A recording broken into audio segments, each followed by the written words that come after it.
Hello, Bob here. Old school gamer. Atari hat. Still in the same place I was last time.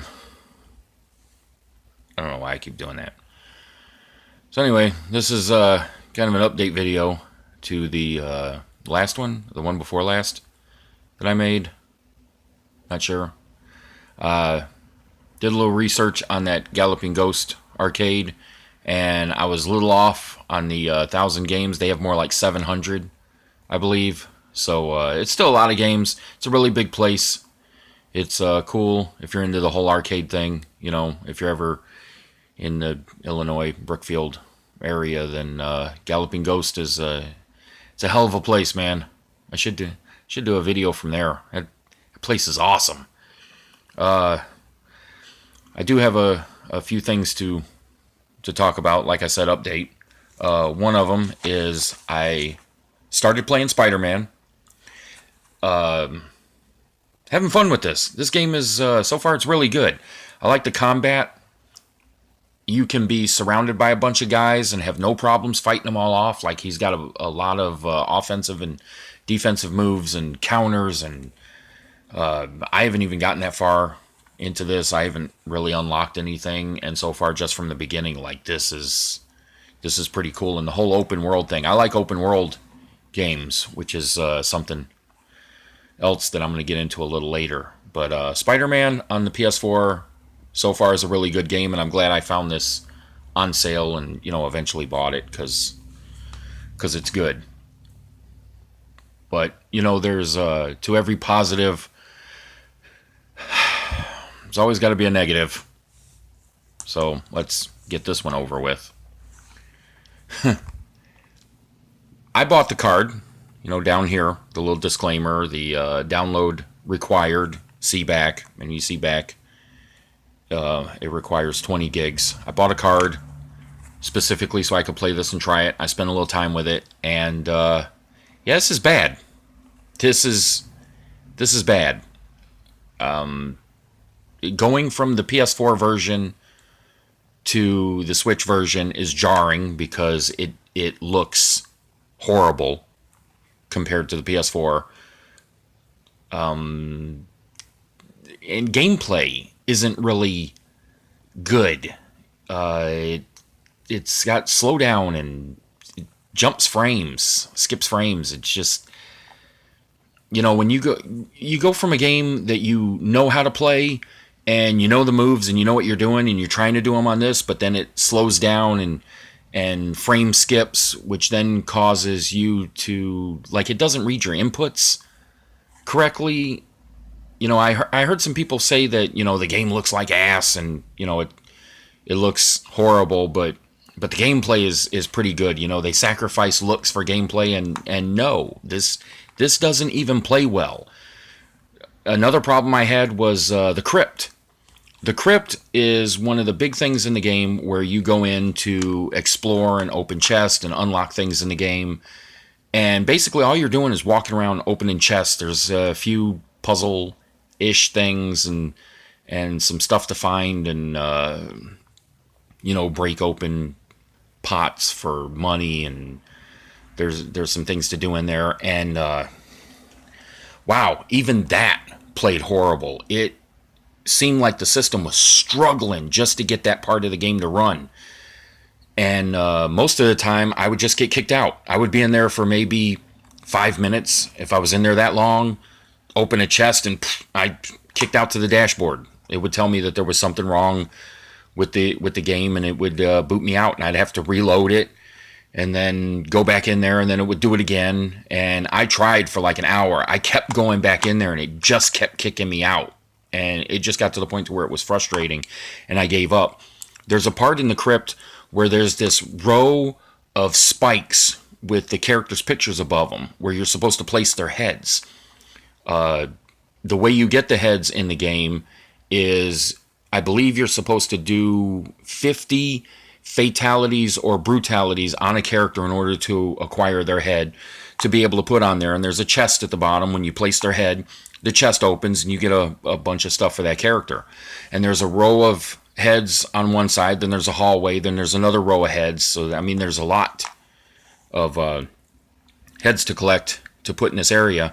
Plus, placing the heads also opens doors in another area so you can access this other part. So, I mean, you kind of have to do that.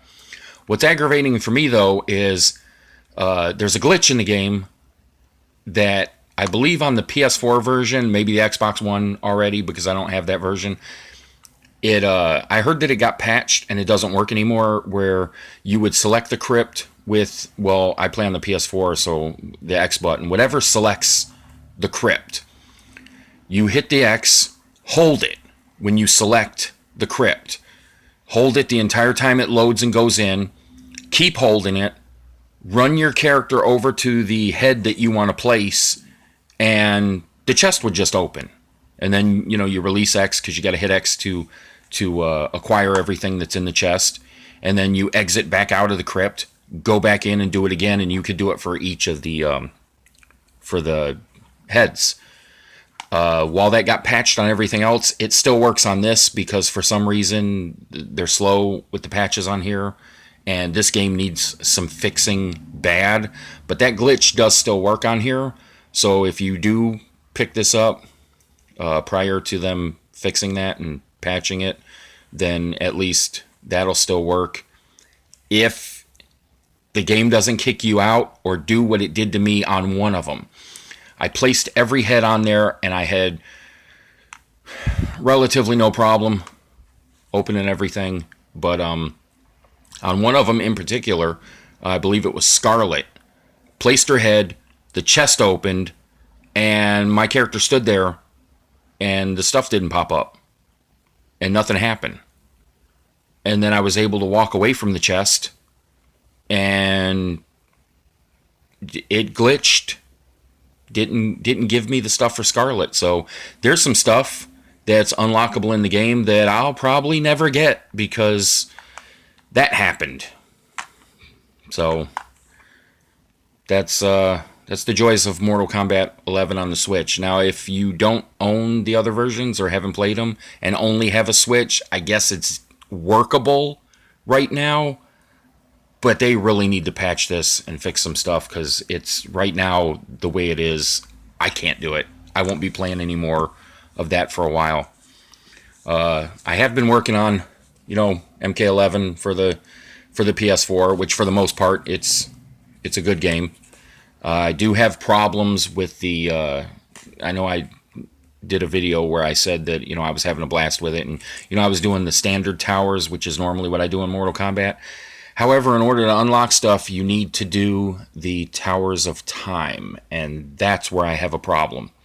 The Towers of Time are, when the game first launched, they were brutally difficult. Like, you couldn't do anything in there. It was horrible.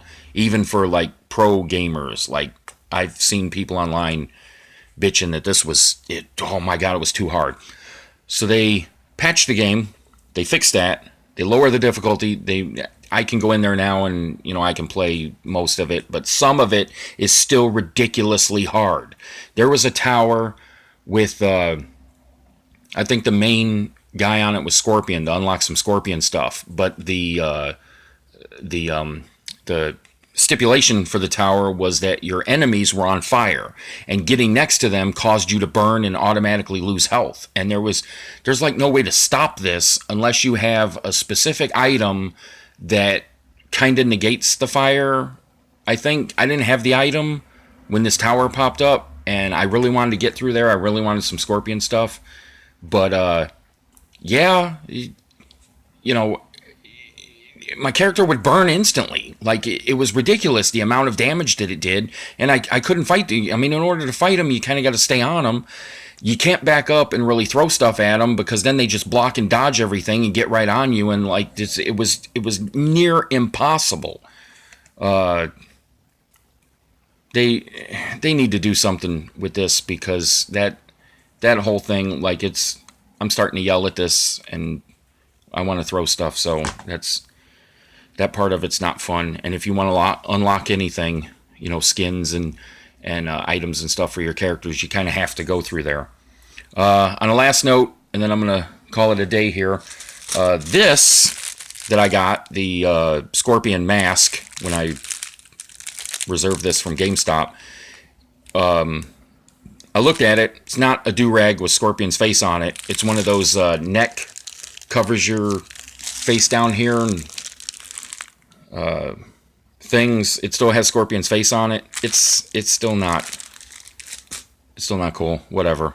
It is what it is. And lastly, I picked up for the Switch, again with the open world stuff, Saints Row the Third, the full package. I love this game. If you have never played a Saints Row game, Saints Row was basically the bootleg Grand Theft Auto, and I don't really like Grand Theft Auto. I kind of like the first game and the second game in the series were more traditional Grand Theft Auto, world set in realism. In the third one, they started to branch away from that with like superpowers and like weird things, and it was like kind of half real and half. You know, by the time you got to Grand Theft 4, it was all superpowers and people flying around and jumping over buildings. And I mean, that's still a great game. But this, to me, is and I've beaten every Saints Row game, including the Gat Out of Hell expansion where you played as Gat and I forget the other woman's name. It's like two characters you play as. You know, they go to hell to you know, the boss of the gang, Soul something. It's a weird story. It's fun. It's like Grand Theft Auto if Grand Theft Auto was in hell with things on fire and brimstone and all that stuff. But I've beaten every Saints Row game. This, I think, is the best Saints Row game, and I'm looking forward to spending some time with it on the Switch. I've beaten it on the... I beat it on the 360. I beat it when they re-released it for like I think it was on the PS3 or PS4. It might have just been the PS3. I'm not sure, but every time they release this, I play it because it's an awesome game. So I just wanted to show that. And for reserving it at GameStop, they gave me this Saints Row the Third, the full package thing. I would open it and show you everything, but this video is getting kind of long, so I want to cut it. But maybe I'll do it in another video. But in here, there's character cards, a poster, 2 sheets of stickers, 2 sticker sheets, and these little down here. I know there's glare on here. They kind of look like cufflinks, but they're buttons with the Saints Row LaFleur. I think that's what it's called. Thing on it, and everything's purple. You know, my sister would love this game. She's a purple fan. So yeah, I just wanted to show some of that stuff and talk about some games, because like I say, at the end of the day, it just comes down to games. You know, get out there, go play something. Doesn't matter what you game on, just game on. Play something, have fun, and I'll see you in the next video. Thanks.